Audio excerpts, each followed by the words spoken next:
Hello, everybody, and welcome to my podcast about MMA. We're talking about 3 cards today, and I'm going to try and do my best to not sigh at the start of the videos. I've kind of noticed that watching it back. I don't know. There's like a natural, when I press the record button, sigh that gets out there, and I'm working on trying to prevent that from being a thing. So we'll see if that can happen.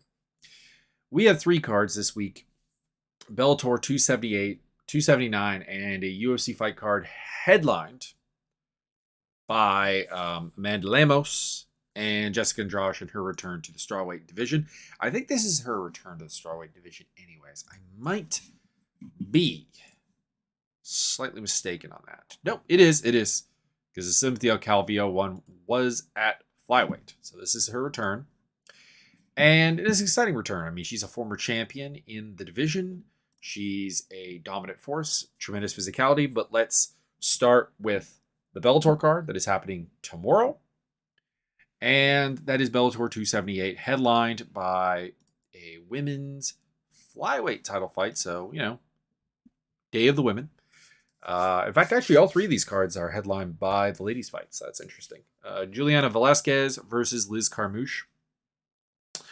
If you're not super familiar with Velazquez, because I think most people are very, very familiar with Carmouche, because she did fight for the UFC's bantamweight title. She was in the UFC for a long time, pretty successful. Had some odd moments, like losing twice to Alexa Davis, and that still to me doesn't really make a lot of sense. But she was there for a really long time. We kind of know about her. Super strong. Former Navy, I do believe. Might be wrong on that. Should probably have looked that up before this, but I do believe that was the case. Armed forces of some kind, anyways. And pretty well-rounded, powerful, good grappler. I'd say her grappling is a little bit better than her striking. I'd say if I had to tilt the needle one way or the other, she's very good from top position, very controlling, has some good submissions, has some good ground and pound, very comfortable everywhere, but not like supremely deep, I guess is how I would describe her. And that's going to be actually kind of the theme of today, because there's going to be a lot of fighters I'm going to say well-rounded, comfortable everywhere. They have some good things everywhere, but there's like some depth issues. That seems to be the theme of this week's MMA. And against her, we have Brazilian national team judoka Juliana Velazquez. I'm not sure if she ever did like any of the major competitions. Hang on, let's find out, because this definitely feels like something I've not really talked about this fighter before. So this definitely feels like something we need to get the full resume, so to speak. I think if I can find an article that will do that. That will do that. There we go. Okay. Background, judo from she was 4 years old. Kind of weird. We're going to talk about someone else who started something 4 years old. High level competition at 15. Few medals in South American judo circuit. Failed to win a spot on the Brazilian Olympic judo team. Okay. And then at 28, she decided to switch to her focus to mixed martial arts. There we go. So there's the sort of the resume, so to speak. And she's a 12-0 fighter, undefeated. And at the same time, this is definitely a fight that I think if you're a Bellator fan, you're probably hoping Velazquez wins. And the reason I say this is I'm going to talk about what I call the UFC effect.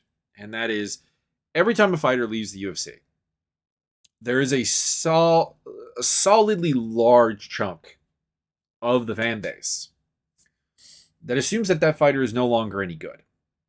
Which is weird, because the UFC, in some of these cases, like Corey Anderson, for example, was a top 5 rated 205er who had just fought a number 1 contender match in the UFC with Jan Blachowicz, who became the champion. I can't remember, I believe he just wasn't re-signed. I don't believe there was a release. But was not re-signed by the UFC. Went to Bellator. And the assumption has been that he is actually garbage.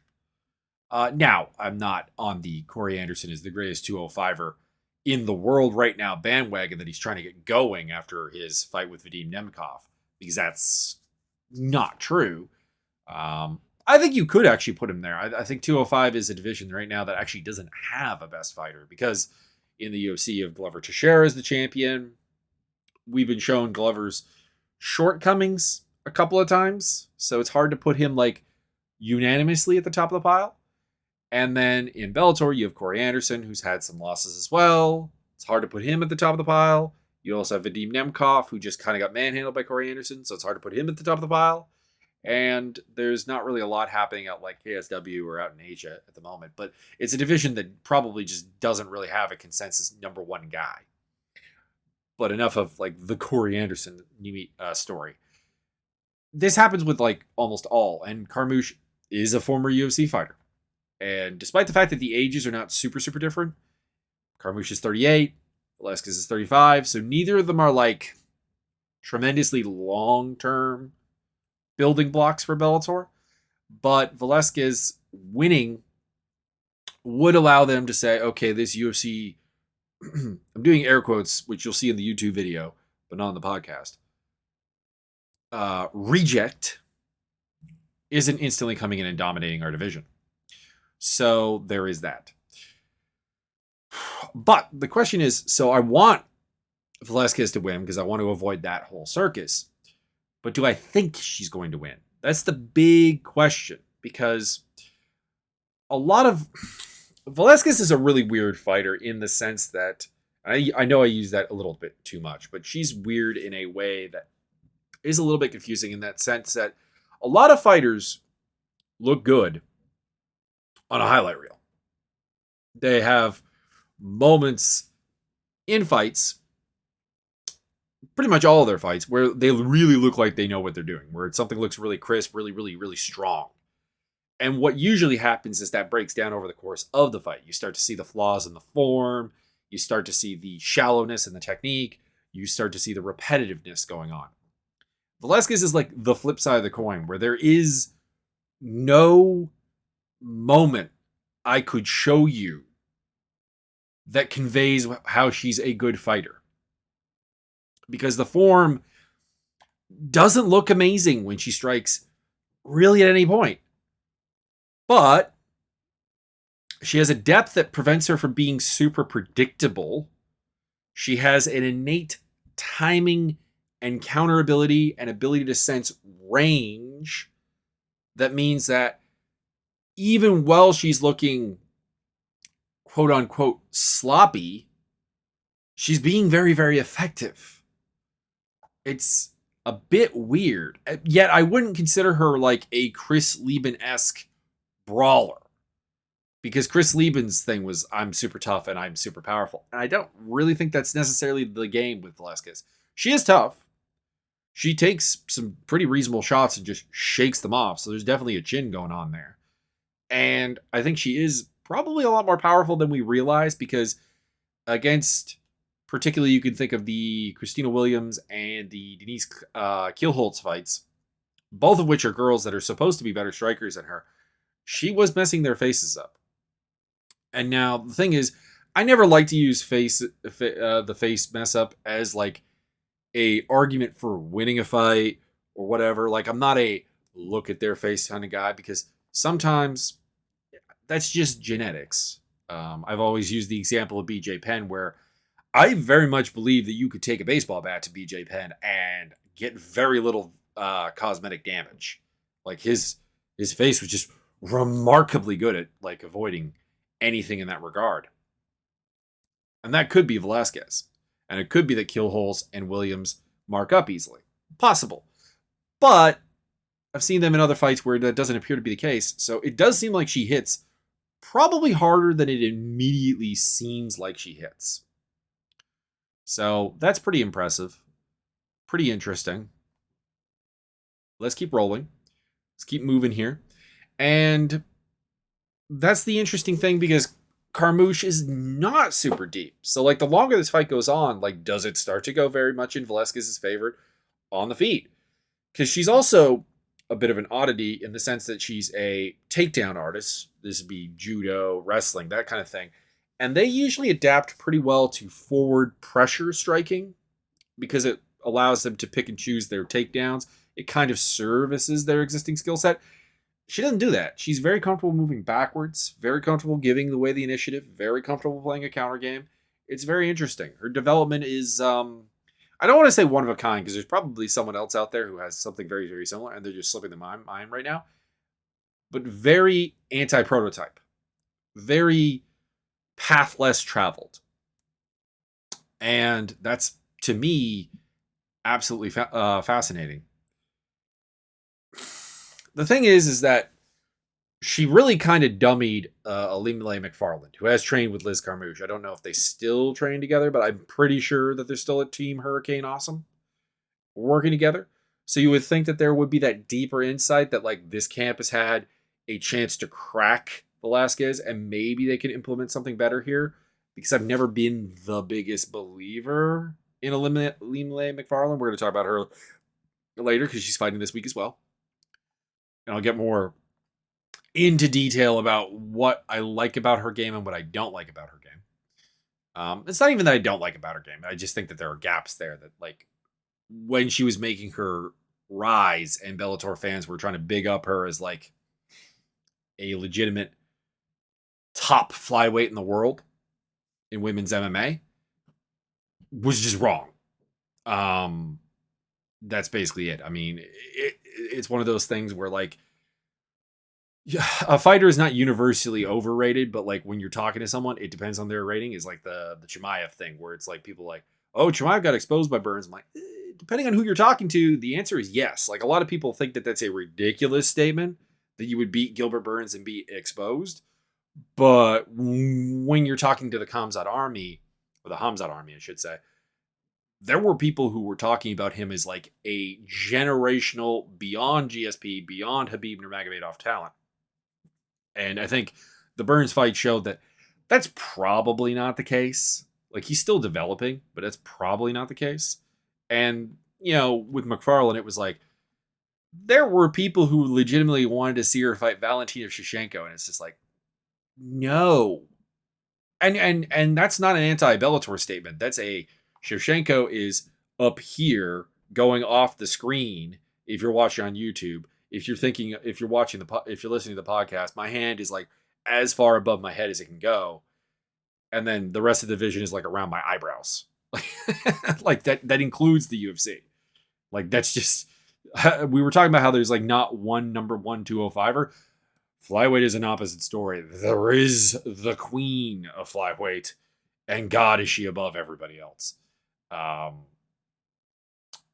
Anyways, back to this fight. I've talked remarkably a lot about things, but not about this fight. I am picking Velazquez. I think that her depth of game is going to do it. Like, Carmouche is someone who starts very, very well, and when the striking starts to go against her, relies on the takedowns to get to better positions and do things. And Velazquez is very hard to take down. She has very solid takedown defense in her hips. Very heavy hips, very strong. I think she can neutralize that part of the game. And if you limit Liz Carmouche to just a kickboxing bout, she's not great. Like, I did, highlight how I think Velazquez is also not necessarily great, but it works. It works somehow. She went in there with Denise Kyle Holtz. And to be clear, a lot of people think Kyle Holtz won, but regardless of whether you thought she won or not, she did have a competitive, predominantly kickboxing match with a world-class kickboxer and may have won. So that is kind of my thing. So I am taking her to win a decision. Doesn't seem to have the greatest of finishing capabilities, but that's beside the point. The only other two fights that I really have anything really to add about on this card, it's a weak card, is Enrique Marzolo versus Nikita Mikhailov. I'm taking Barzola. Mikhailov, to me, is he's an interesting prospect. He's like the sort of standard Russian prototype prospect, strong wrestling, good top control, and all that. But he's had problems with people who are physically and technically much worse than him. And Enrique Barzola is the hard night out throughout his entire UFC career. It was To me, actually very surprising that he got cut from the UFC. You know, he's a guy who was coming off a draw with Ronnie Yaya, gave Movazar Evelev a very tough fight, and that's a similar fight to what we have here. You know, did lose to Kevin Aguilar. It's a little bit of a rough look, but, you know, did beat Brandon Davis, Matt Bissett. Had a lot of success in the UFC against a lot of actually very good fighters. And is coming off a win against Darian Caldwell. I think the cards are coming up very much in his favor. And I expect, let's have a quick look at the tail of tape here. Yeah, the same reach, similar height. Seem to have pretty similar builds. I should look at a picture of them side by side before saying that. But I don't think Mikhailov will have a lot of the physical advantages that he is used to having and doesn't necessarily make use of to the full extent when he has them. Now, he's 23. He'll develop. I think he's got a bright future. But I do think that this is kind of a rude awakening moment for him. And I'll take by decision, Barzolo. Then we got Jornel Lugo versus Danny Sapatello. Sapatello's whole momentum kind of got ruined. He beat Brett Johns back in May of last year. So he's been out for about 11 months. I'm not sure what the deal was. He was booked to fight Johnny Campbell. And then COVID got in the way. Okay. He's fighting Jornel Lugo. Jornel Lugo, not a bad fighter by any means. Undefeated fighter. 8-0. But his best wins are like Keith Lee and Brian Moore. And Keith Lee is by no means a bad fighter, but he is he's Kevin Lee's brother. And there's a lot of Kevin Lee in him. if that'll do for an explanation. And that what that means is there's a lot of athletic ability, there's a lot of physicality, but there's a lot of not being well put together and not handling deep exchanges very, very well either. And I'm gonna go with Sapatello to win this fight. I'm just not the biggest believer in Lugo. And then the rest of this card, don't get me wrong, Christian Edwards versus Grant Neal. That's a fun 205. It's a fun 205 prospect fight. Guy's 23, guy's 26. That being said, Grant Neal being 5'11", that's a problem. Christian Edwards will probably win that one. It's kind of a setup fight. It's what Bellator tends to do, if we're being honest. And then Nate Andrews versus Manny Moro. Or Muro, kind of just filler. Weber Almeida's on the card. I'm actually pretty big on Weber Almeida, but it's a setup fight. He should beat Fabricio Franca pretty easily. Dante Shiro versus Scott Hio. Same kind of thing. I'm taking Dante. And then we got a 1-0 fighter versus an 0-0 fighter on the card. It's also a very shallow card just in terms of number of fights. It's only got 8 on it. And I know a lot of fights got canceled on this fight card. It got a little bit bit by the injury bug. But it's still a little bit weird to see a card that thin. So let's move on to the UFC real quick. Well, not real quick, but we're going to talk about this. Amanda Lemos versus Jessica Andrade. I'm taking Jessica Andrade. There's a physicality to Jessica Andrade that I don't think you can be ready for. I honestly don't think in any way anyone is ready for how strong she is, how powerful she is, and reckless, yet still able to fight for 5 rounds that she is.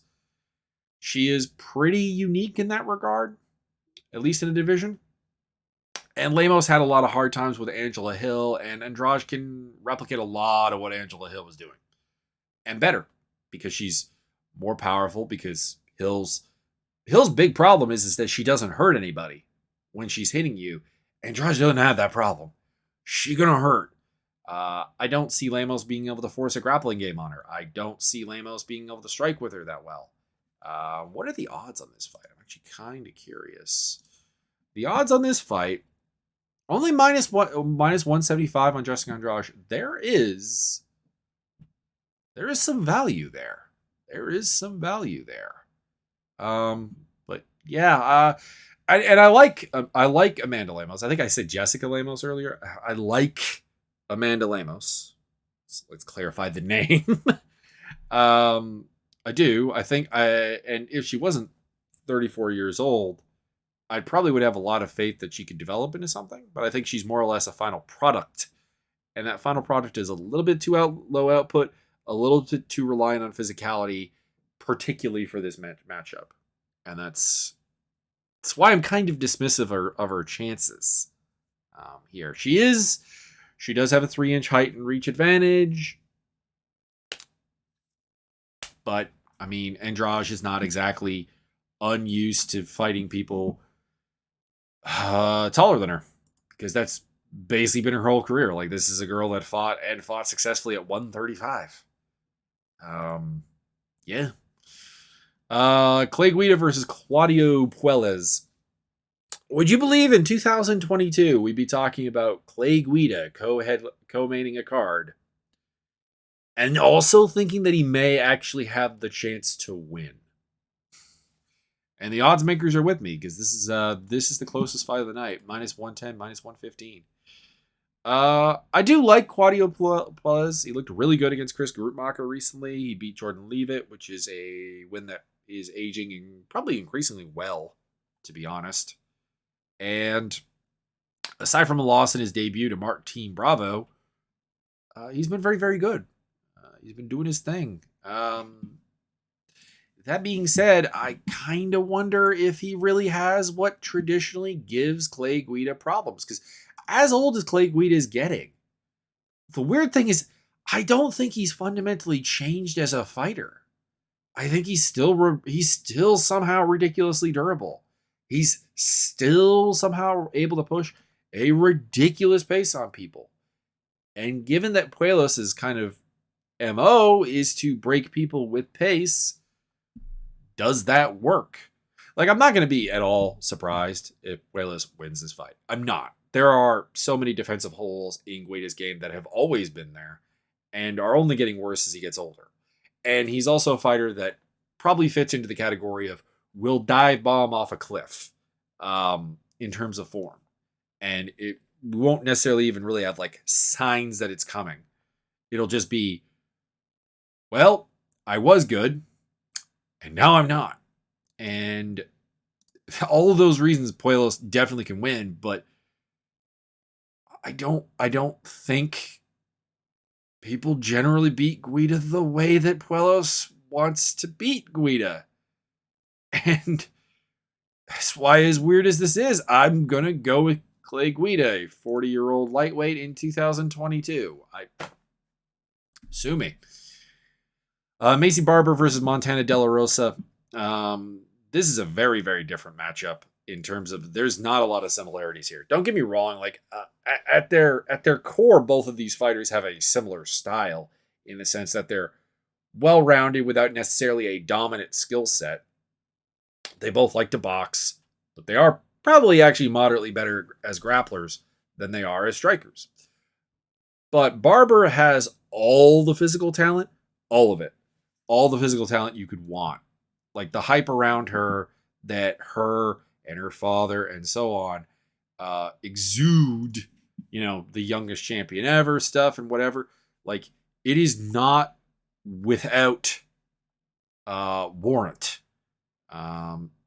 She went out there and she destroyed Hannah Cyphers. She destroyed JJ Aldridge, who's a good fighter.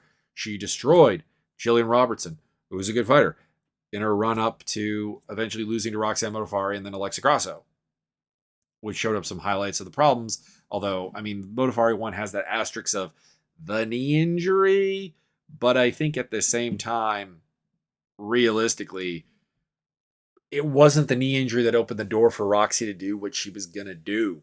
It was Barber's gaps, technically speaking. And Montana De La Rosa is like the opposite end of the spectrum. She's not super physically impressive. She's not super fast, super powerful, super strong. She doesn't do anything that has that wow factor to it. But she is very, very well schooled. She doesn't have massive gaps in her game like Macy Barber does. She does pretty much everything pretty well. Barber's coming off of winning against Memorandum Maverick. Not a fight that you won. Not a fight that you won. De La Rosa actually did recently have a really impressive showing that has me thinking, and it might have been it was the Mayra Buena Silva fight where she fought someone who, like Macy Barber, is very physically impressive, but not necessarily well put together. And the Mara Borello fight kind of is a similar one to that as well. But losses to Andrea Lee, Viviana Rougeau. I think at the end of the day, the safe fight here is probably the betting favorite, which is Macy Barber. Thing is, even though Barber effectively to me is on a 3-fight losing streak, because again, she lost to Miranda Maverick, she is at the same time someone who still hasn't seemed to be damaged or shaken by those losses, which tends to happen with super athletes periodically. She's second guessing elements of her game and trying to fix gaps in it and trying to become a better fighter, but fundamentally she still thinks she can win, which is a big plus. And De La Rosa, I just don't think has the physicality to keep up with her. Like, I really don't like Barber's training situation. I don't like the reaction of her camp to her losses or to criticisms or to critiques. They will probably never see this video, but they would probably also be exceedingly angry about it. But I think that there is the environment around her, I think, limits where she can eventually go. And I talked the other in my recap video for the last UFC card about Miguel Baeza really requiring a new direction, a new training environment. Barbara's in the same boat where I just don't think she's going to be the best shit that she can be where she is right now. But I do think she'll win this fight.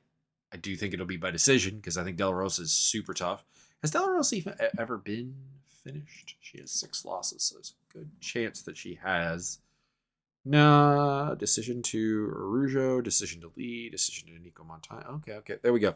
Before she got to the OC, she was finished twice by Cynthia Calvillo and Mackenzie Dern. Not bad. Not bad, just saying. Although rear naked choke omoplata, I probably at some point have seen that, but I need to go look that up for sure. But I see Barber being able to power through a lot of what De La Rosa wants to do, and eventually that's going to result in a loss. Alexander Romanov versus Chase Sherman. This is our first weird fight on the card. Not because of the fight itself. I think the fight itself is pretty self-explanatory. Romanov's a super powerful wrestler, grappler, sambo, judo kind of guy. Like a weird hybrid of Fedor Emelianenko and Alexei Olenek and Valentin Moldavsky, like kind of all rolled into one. With somehow unique weaknesses to all those guys. And Chase Sherman is, I think, shot. He's a powerful striker. He's a good athlete, but there's nothing about his game that's really put together. It's kind of weird, though, because this was originally supposed to be Tanner Boser in this spot against Romanov. And I was picking Romanov to win that fight, too. But I felt, oddly compelled by it, despite the fact that Boser was completely physically outmatched by Romanov. Sherman's not completely physically outmatched by Romanov. You would think that that's a step up, that this is a step in the right direction, that this is a bigger challenge. Yet I feel like it's going to be a slaughter. It's kind of weird. Kind of interesting. What are the betting odds on this one? Just out of curiosity here. Minus 1,400. Yeah. The betting odds are with me. Plus 850 on Chase Sherman. Might be worth a bet on Sherman. Supposedly Sherman got a pretty good deal, 4-fight deal, double the pay he was on before. He's, of course, cut by the UFC. The only thing I'll say about that Because like there are people who are like really, really happy about that. Oh, the UFC's taking care of him. Realize that the UFC can just cut him after this fight. The length of the contracts doesn't mean anything when you can really without penalty just cut somebody. So, I mean, we'll see. They do seem to like Chase Sherman, but he has lost. He has lost an awfully large amount. Probably going to get tapped. Charles Jourdain versus Lando Vanada. This is the one. Now, I am surprised, actually. I'm seeing Charles Jourdain shown as a minus 450 slight favorite. And you get plus odds on Lando Vanada, which is weird because I do really actually think Lando Vanada can do this. This is his second featherweight fight. He did not look amazing as Mike Grundy. He got pulled in the clinch a lot, won a split decision. And maybe that's the thing, the recency bias. That and Lando kind of is a guy who hasn't really lived up to his potential throughout his UFC career. Bust onto the scene with that great Tony Ferguson fight where he tooled up Ferguson for a round before getting, I want to say, Darst. And like having all this physical talent, like the creativity of his striking, the depth of his striking technique. He'll throw spinning stuff. He'll throw the exciting stuff. He has all the crowd-pleasing ability. He is a fight finisher, potentially when he's comfortable. Doesn't overly like pressure, and Charles Jourdain will bring the fight to him. But Charles Jourdain is not the deep striker or the deep wrestler that has historically beaten or made Lando Vanada look bad. He doesn't have Mike Grundy's wrestling game. He doesn't have Bobby Green's just period game. He doesn't have the raw toughness of Yancy Medeiros, who we're going to talk about later. He doesn't have the athleticism because Mark D. Casey is a freak. He doesn't, as much as he can fight the same style of fight as all of these people did against Lando Vanada, he doesn't have the intangible blocks that I think actually made those people win or make the fight very tight. I think Lando is a better range striker than him. I think he's probably a better wrestler. He's a better athlete. I'm taking him here, and this is probably my underdog bet for the card because I'm moderately surprised he's plus 115. Jordan Wright versus Marc-Andre Barrio. I'm always in the bag for Marc-Andre Barrio. I've met him. He probably doesn't remember me in any way, shape, or form, but he is a guy that seems really cool. He's a limited fighter in a lot of ways. He's kind of a pressure grinder kind of guy, but deep cardio well, is just diverse enough to make it work. And Jordan Wright is someone who I think is a really exciting like action fighter, but I think has a incredibly flawed style of fighting. I think there's a lot of gaps there. I think Barrio can pressure him. I think Barrio can smash him into the cage and do his normal thing, and it might make Jordan Wright a little bit boring. It may not be the most intriguing fight, but I will enjoy it because I enjoy watching someone solve a puzzle that they don't necessarily have the tremendous tools to actually solve. But Barrio gets the job done a lot of the time, so I'm going with Marc-Andre Barrio. Dwight Grant versus Sergey Kandok. I always struggle with this name. Kandochko, whose nickname is Honda. Don't understand that. Dwight Grant, who has the awesome nickname of the Body Snatcher. They're both coming off losses. They're both actually very similar guys in the sense that they're both powerful, low output strikers. King losing to Francisco Trinaldo, somewhat controversially, but he also beat Stefan Sekulik kind of controversially, so fair enough. Sergey Kandoshko lost to Hustam Habalov.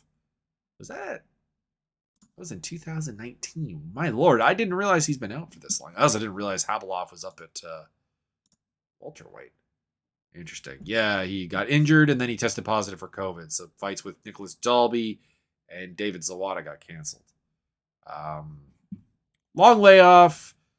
Not super big believer in him in general. I'll go with Dwight Grant. But honestly, you could go either way with this fight. They're both guys who are like the same kind of problems, that they have the same kind of leaving it open for getting beaten because they're kind of low output and they're ultra patient. And yeah, they have some good timing and some good counters and they have good power and like building blocks for good fighters are there. I just don't think either of them are really built to be in the UFC. Tyson Pedro versus Ike Villanueva. I'm going to level this with you here. Tyson Pedro, had he not been out for 4 years with injury, would be, pick him like that. Not even really any breakdown. He's a better striker. He's a better grappler. He's a better athlete. He belongs in the UFC, and I'm, no offense to any Ike Villanueva fans, I don't think your guy does. But 4 years off is 4 years off. So, like, I'm entirely ready for him to come out and be bad. In a nutshell. I'm ready for that. Still going to pick Pedro to get the job done, but it's a little bit of reach. I have no idea who's going to win the Arichi Lang versus Cameron Else fight. Neither of these guys seem very good to me. Else beat Paddy Pimblett on the regional scene. He got that feather in his cap. That's a big deal. But he also lost to some guys who are not very good. And aside from the Pimblett win, he has beaten guys who are not very good. He got his UFC crack off of beating a guy who was 3-14 coming in. And then really kind of got dominated by Kyler Phillips. Like, in fairness, Kyler Phillips is a good fighter and way better than Arichi Lang, who I've just never been really all that impressed with, and like losing to Cody Durden, which gave us a lot to hate Durden about because of the implied racism and anti-immigration stance that he has. But it did no favors for Arichi Lang and how good he is. I don't know.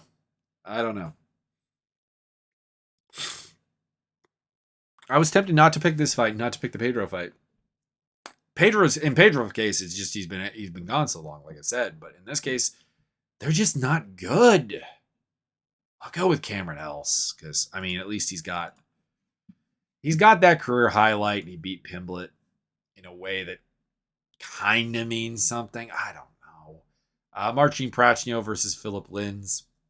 This is Philip Lins' 205 debut, I believe. I'm not a big believer in Prachnio, although he's actually done really well lately. He's on a 2-fight winning streak in the UFC. Beat Khalil Roundtree and Ike Villanueva. We did just talk about Villanueva, though, being not very good. And Roundtree is a guy who shoots himself in the foot kind of repetitively. So, what does that mean? Philip Lins has not been very good in the UFC, losing to Andrei Arlovsky and Tanner Boser, and then having 1, 2, 3, 4, 5, 6 fights canceled. Has he been injured like this whole time? Oh, Lord. Yeah, it is largely him.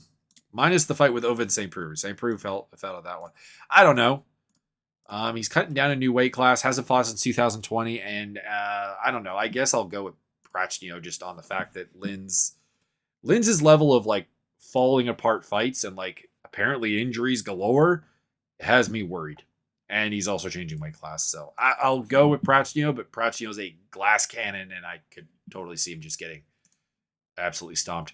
Dean Barry versus Mike Jackson is a joke. That is all. I don't know why Dean Barry is in the UFC, other than he's Irish and trains out of one of the SBG locations. So I'm going to guess Conor McGregor. His last fight, he beat a guy who's 6-30. He has one kind of notable win, Abdullah Al-Bosheri, who I've seen fight a couple of times. It is not terrible, but also isn't particularly good. And Mike Jackson is the guy they brought in to lose to Mickey Gall and then lose to CM Punk. And he beat CM Punk because CM Punk is bad. Where does Dean Barry rate on that list? I don't know. Fight should not be happening in the UFC. There you go. So anytime Dana White wants to talk about how the Paul brothers couldn't possibly fight in the UFC or anyone else, let's be honest. If they were willing to do it for your price tag, you'd do the fight. And fights like this prove it. Because you don't care about legitimacy at all. There's no consideration for legitimacy when you're putting this kind of fight on. I mean, granted, buried on the undercard, unlike CM Punk versus Mickey Gall, which was on a main event, or not a main event, but a main card of a pay-per-view. But, or James Toney, James Toney wasn't so much of a joke. Like, James Toney was a joke in hindsight because we saw the fight. But before the fight, there were people picking him to beat Randy Couture. And, like, even myself, I looked at the fight and went, no, Couture is probably going to win. But there is a chance. It's a puncher's chance. But there is a chance if he's been taking this seriously. Turns out, wasn't remotely taking it seriously. Got ankle picked and immediately subbed. But still. Doesn't really belong in the same category as I guess what I'm looking at. Bellator 279, which is the best card of the weekend in my opinion. But the main event is not terribly compelling. It is Chris Cyborg versus Arlene Blencowe. We've seen the fight before. We saw Cyborg destroy. We will probably see Cyborg destroy again. I don't really have anything else to add to that. Like, that's the unfortunate thing of Chris Cyborg. It's the unfortunate thing of Valentina Shevchenko as well. And to be honest, it kind of was the problem with Amanda Nunes, and then she lost. But it's that these ladies, and it happens in men's MMA too, periodically. John Jones comes to mind. George St. Pierre for a long time. Where there just isn't interesting fights. It's not that there aren't reasonably skilled fighters to put them against, or women making a splash, or men making a splash, fighters making a splash in their divisions. It's just, there's no one that comes anywhere close. And that's the case for Cyborg. And that's all I have to say about that fight. But I am super interested in Juan Archuleta versus Rufian. Rufian stop? I think it's Rufian. Stats. These are two guys that kind of always surprise me when it's brought up that they're wrestlers by trade, because I never think that when I'm thinking about them. I kind of think of them both as strikers, because that's the part of their game that I think actually impresses me far more than anything about their wrestling. In Archuleta's case, former champion, this is for the interim bantamweight belt. In Archuleta's case, he is kind of like a Bilal Muhammad. And I mean that in a complimentary way, not as an insult, like a lot of people will use it as. Because Bilal Muhammad is a guy who overcomes a lack of wow factor physically, power, speed, etc., with hard work, well prepping, and very well put together technical skills. And that's Archuleta as well. He's not super powerful, not super explosive. For 135, he's not particularly fast. He's not particularly snappy with his punches. But he's an all-trained striker. He can strike backwards, forwards. He'll go to the body. He'll kick the legs. He'll vary it up. It's a super deep well. His combinations are not predictable. And he backs it up with apparently having been wrestling since he was 4. His wrestling is hard work wrestling. Like, it's scrambly. It's turn the corner. It's not a super powerful shot. It's just a get the job done and out hustle the opponent.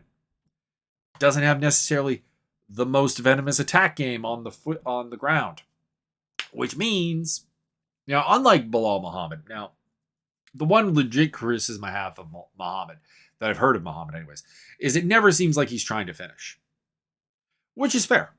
There's a difference between being unable to finish and not really trying to finish, not really being interested in finishing. Archuleta is interested in finishing, but I don't think he's usually capable of it. I don't think he can finish Stotts. So, and Stotts is not a big finisher either, honestly. If we pull up his Tapology page here, I think he's the better finisher of the two, but decision, rear naked choke against Caspel, decision, draw, decision, ground and pound against Ryan Lilly back in 2018. A couple of finishes here. Rear naked choke against Arnold Bourdon. Oh, that makes me feel good because Arnold Bourdon is, of course, the guy who beat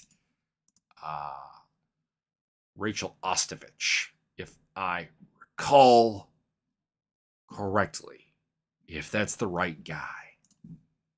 Don't want to say that it's the right guy because I'm drawing a blank on if that is the right guy, but that's the right last name.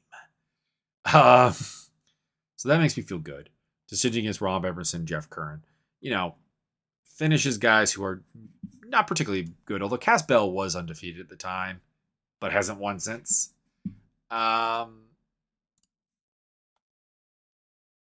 Stotts is going to have a reach advantage. I guess I haven't really talked about Stotts in depth. Stotts is a pretty slick striker, actually. Again, for a guy who is apparently a D2 wrestler, trains out of Rufus Sport, home of the Pettises, home of generally very good strikers, unless you're looking at Ben Askren or Eric Schaefer, who are exceptions, and both were brought in there more to help with their grappling game.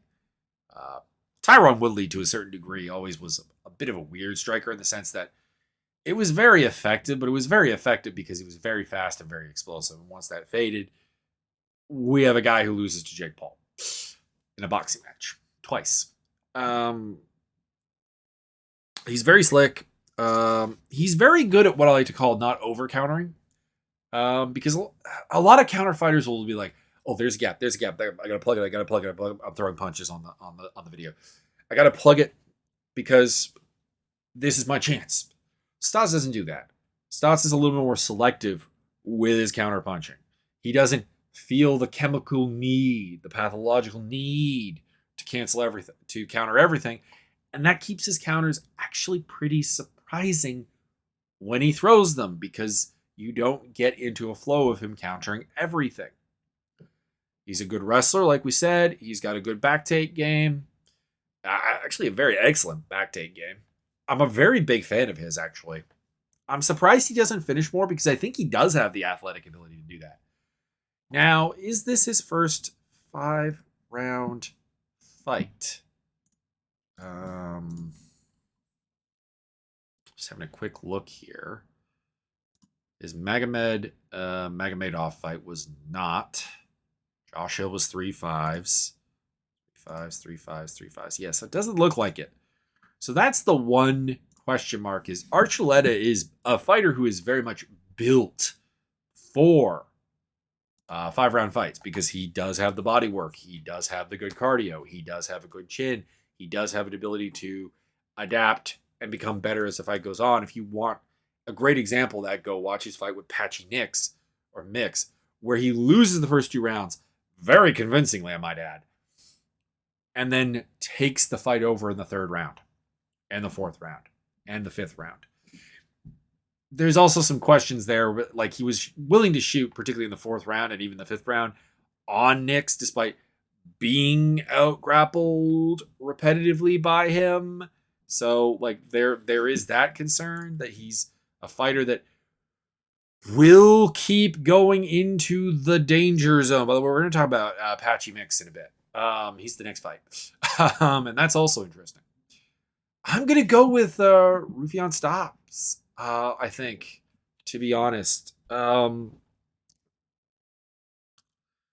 think he is a very well put together fighter, and I think that Archuleta's only way to beat him is similar to the Mix fight in the sense that I think he needs to outlast him. And We haven't seen Stotts go 5 rounds, so like it's entirely possible that he can. But Stotts seems to, like, in Mix's case, Mix always has a tendency to gas a little bit. He's a massive bantamweight, cuts a lot of weight. Probably should be better off at featherweight. He's 5'11", 5'11" at 135. Sorry, you have no business being there. That's Corey Sandhagen levels of weight cutting, of build, and he's actually reasonably thick through the shoulders. So I think he's cutting even more weight than Sandhagen. I think Stotts can keep up. I think he can get the win done. I think Archuleta is also very open to like certain counters. And if Stotts finds those, that's going to snap the head back. That's going to make impressions on the judges. Like Archuleta is in that sense of a guy playing on very small margins, even when he is winning. Because there's no wow factor to his game. There's never a moment where you think he really, really, really hurt his opponent. And even though he's extremely tough, he will periodically get hurt. That was the story of his Sergio Pettis fight, essentially, was him being able to probably outland Pettis for pretty long stretches of the fight, but he would get cracked. And the fact that he had no wow factor coming back the other way meant that he kind of ended up having to lose that fight on that kind of optical level. And I think that might happen again. Not that I think that Pettis didn't win the fight. Don't get me wrong. I just think that the optics made the fight look much more pro Pettis than it probably was in terms of like the literal strikes landing and the techniques on display. It's just that when Pettis hit him with a counter, it had that extra oomph. Kyoichi Horiguchi versus Patchy Mix is an interesting fight. I talked about Patchy Mix in the lead up on the other fight. He's physically not unlike anybody, because I just talked about Sandhagen have like similar kind of like deal. Although I do think he hits a lot harder than Sandhagen actually. But a 5'11" bantamweight is always an interesting problem, and especially one who's fast. He's much better grappler than he is a striker, but he can strike. It's put together well. And Horiguchi is perhaps the best bantamweight outside of the UFC, in my opinion. I think he is amazing, and I don't know why the UFC didn't try to keep him. I think, number one, I think the Japanese market is something that you could sell some pay-per-views in. You could eventually go there. You could eventually do something. I know it's been difficult, but it's still a massive market of people who will watch. And he was kind of, in my opinion, an in. And they let him go really for no reason, because, again, this is a case of, people are going to look at him as a UFC reject. But let's look back at his UFC record here. Beat Dustin Page, beat Daryl Montague, beat John Polo Reyes, beat Luis Gaudino. Yes, he did lose in the last second of his fight with Demetrius Johnson, but Demetrius Johnson is amazing. And then he beat Chico Camus, Neal Siri, and former title contender Ali Bagatinov. Why would you not re-sign that guy? And, there's been some rocks in the road. He got knocked out by Kai Asakura, and, of course, recently knocked out by Sergio Pettis. And in both of those cases, his chin's crackable. But those are both way better strikers than Patchy Mix. Now, Patchy Mix arguably is a better grappler than either of them. I mean, definitely a better grappler than Asakura. But that's not been the path to beating him. Demetrius Johnson is the only guy to finish him via submission. He's probably the only guy to really have ever out-grappled him. I don't think Patchy Mix is that good. And he can gas. So I'm going with Horiguchi to win a decision here. Mix is super tough, never been finished. But I just think that if Mix wins, it's not going to surprise me. Like, if Mix beats anyone, it's not going to surprise me because he is that physical specimen, that huge dude with a physical upside that is hard to prepare for in the division. But Horiguchi, I think, is ready to handle it and is just very, very, very, very good. Speaking of physical advantages, Justin Keisha is fighting Lima May McFarland. Keisha's a fair bit bigger than McFarland, I think. I get that feeling. Maybe it's not the case. She's only an inch taller. But I always get the feeling that Keisha is actually very big. And then I remember she fought at strawweight. So, like, am I remembering her at strawweight being huge and at flyweight it's not really the case? I don't know. I'm taking McFarland anyways. Justin Keisha has a lot of physical talent, as I'm saying. She's strong, she's powerful, she's fast. She's fairly coordinated, which is a thing that comes into play sometimes, but she's also got no fight IQ. Her career is marked by doing dumb stuff. Either not avoiding and paying any real attention to her defense, or when she's dominating fights, like just not doing the right things. And it's why she's 7-5. It's why she has a loss to Jiun Kim. It's why she has a loss to Felice Herrig, someone she has way more physical ability than. It's why she has a loss to Sabina Mazo, someone she has way more physical ability than. It's why she has a loss to Deanna Bennett, someone she has way more physical ability than. And like the thing is that I don't think she necessarily has a tremendously large amount of physical advantage over Lima May McFarland. McFarland is a very shallow fighter. Going back to talking about that whole thing back with the Velazquez fight. She got kind of dummied by Velazquez pretty badly. Like, she would just charge in without setups to do things, and she would get evaded and sidestepped and handled deftly. Keisha doesn't do that. Keisha's going to try to meet that head on, and it's probably going to work for McFarland, even though I think it's long-term a serious problem. But yeah, McFarland to get the win. It's in Hawaii. They want her to win because she's, if I recall correctly, she's from Hawaii. Yeah, Honolulu, Hawaii born. Fights at San Diego, California. Yeah, there you go.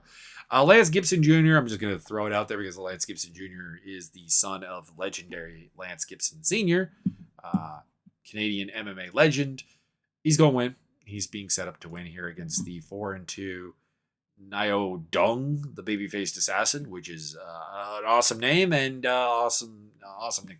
But he'll win. Kai Kamaka versus Justin Gonzalez. That's a more interesting one.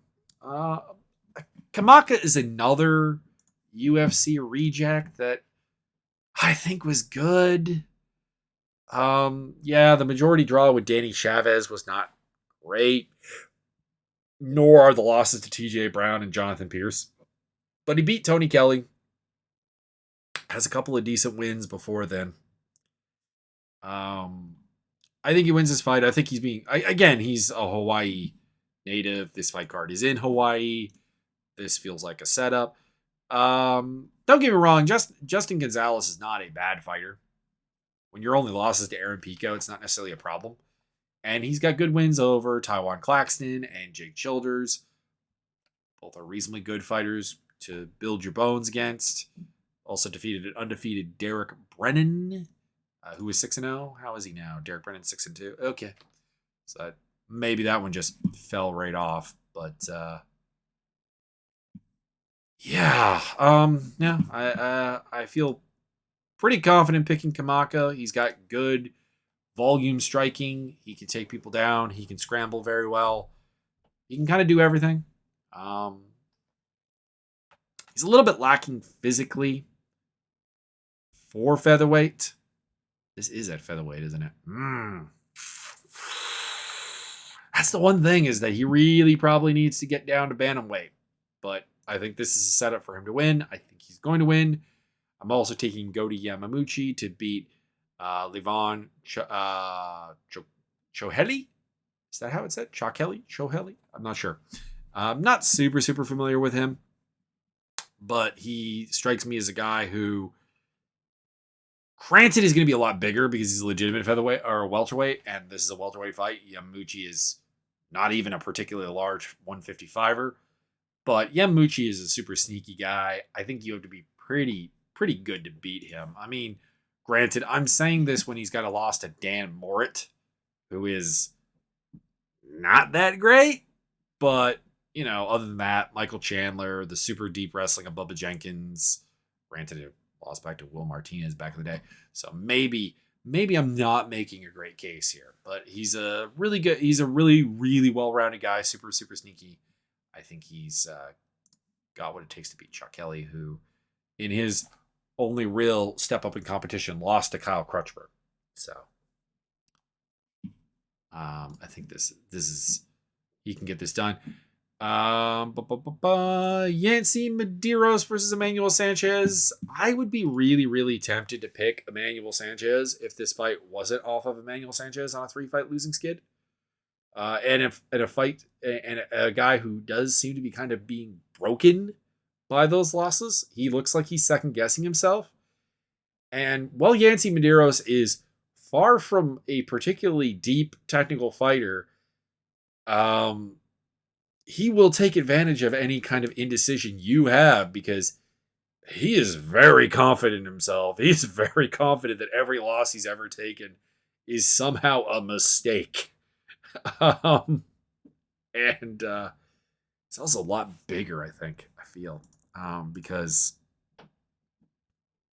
this is a lightweight fight. Sanchez really was way more at home at featherweight, I thought, and was starting to get bodied by like Mads Burnell and Jeremy Kennedy. So yeah, I'm gonna go with Yancy Medeiros to be a little bit too physical, really tough, really hard nosed, all the things that he usually leads him to victory.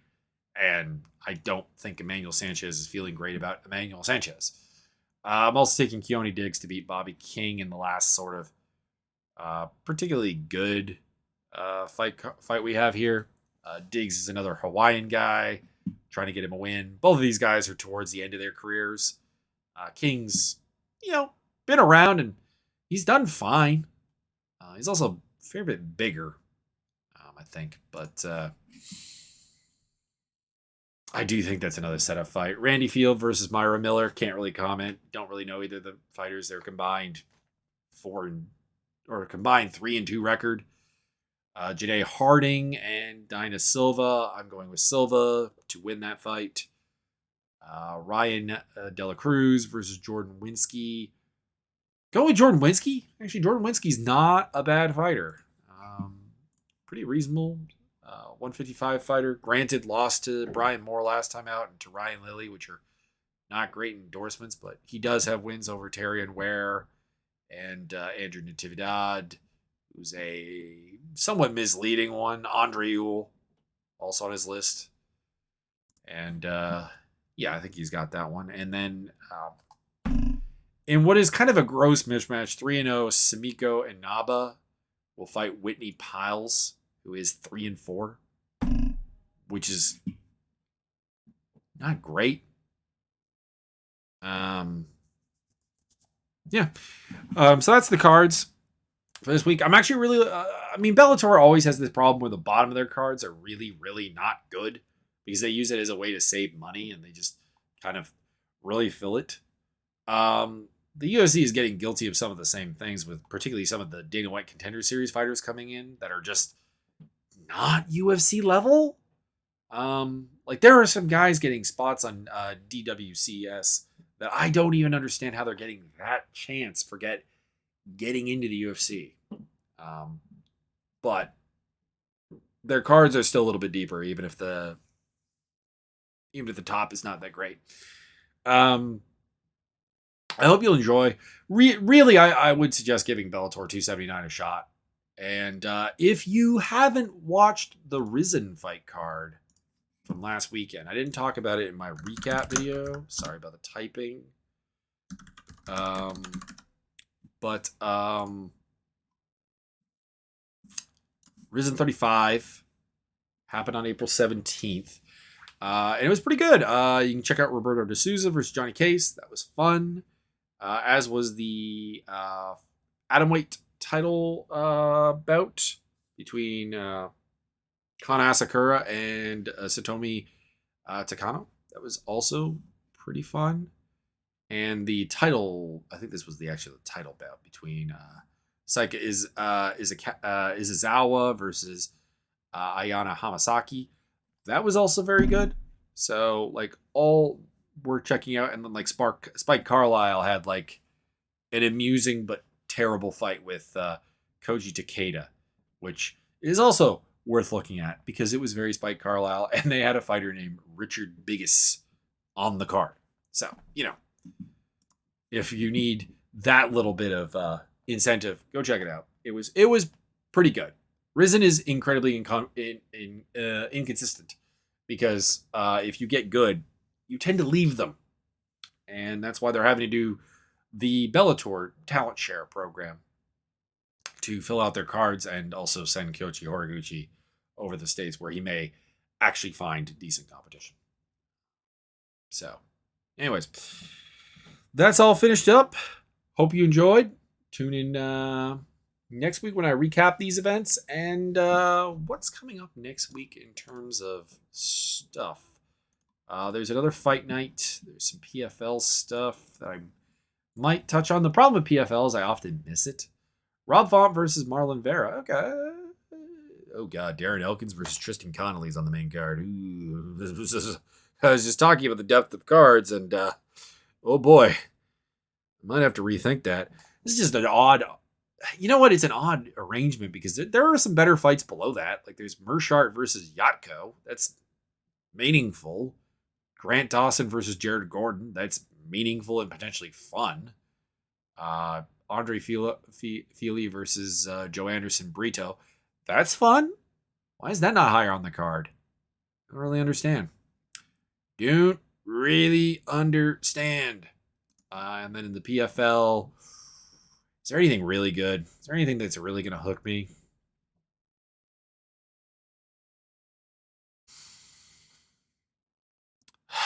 When your best fight on a card is probably Kyle Bochniak versus Bubba Jenkins, you have kind of failed. There is that.